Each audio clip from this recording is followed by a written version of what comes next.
Une des questions que l'on peut se poser, c'est de savoir qu'est-ce qui a changé en termes de management sur les 100 dernières années. Autrement dit, de partir d'un côté du taylorisme, il y a 100 ans, aux États-Unis, une organisation du travail très particulière, et aujourd'hui les exigences que l'on retrouve dans nos entreprises en termes de résultats et d'émulation d'équipe.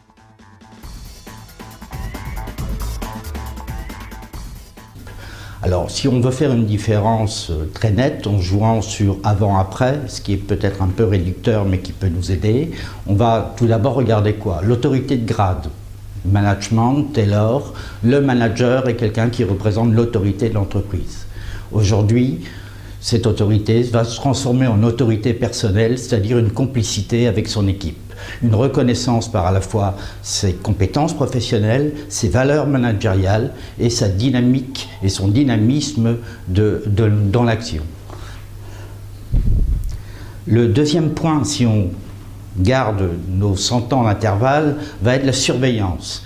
La surveillance du manager, c'était de tenir son équipe et de faire en sorte que tout le monde marche droit. Aujourd'hui, l'autre pendant de cette animation d'équipe va être de faire en sorte que l'équipe, au fond, se sente encadrée, se sente suivie, se sente dynamisée par son manager et non plus simplement surveillée.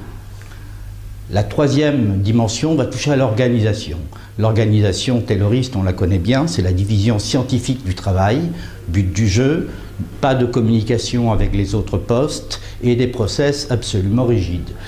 Les différentes problématiques auxquelles sont confrontées les équipes aujourd'hui vont toucher à une multiplicité de contributions et donc le manager aujourd'hui fait émerger de son équipe des solutions qui sont à la fois novatrices et qui ne sont à la limite pas contenues dans les solutions individuelles de chacun des membres de l'équipe. Autrement dit, on a une émergence de nouveautés et une réponse nouvelle à des problèmes qui sont en règle générale complètement nouveaux. Le quatrième point va toucher à l'exécution.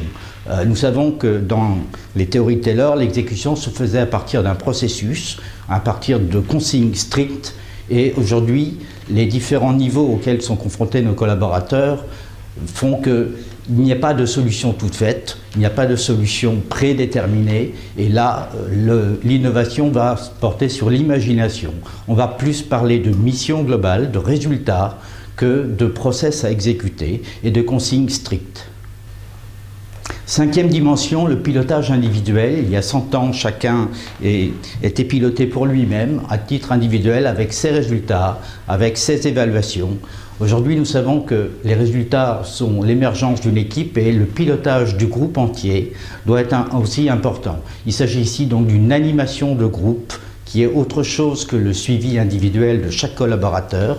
Ça va supposer que le manager ait compris ce qu'était un groupe, sache se positionner dans ce groupe, non plus en tant que chef, mais en tant qu'émulateur de ce groupe, et porter ce groupe à un niveau de maturité où chaque problème du groupe est vécu comme un problème collectif et avec une réponse aussi collective.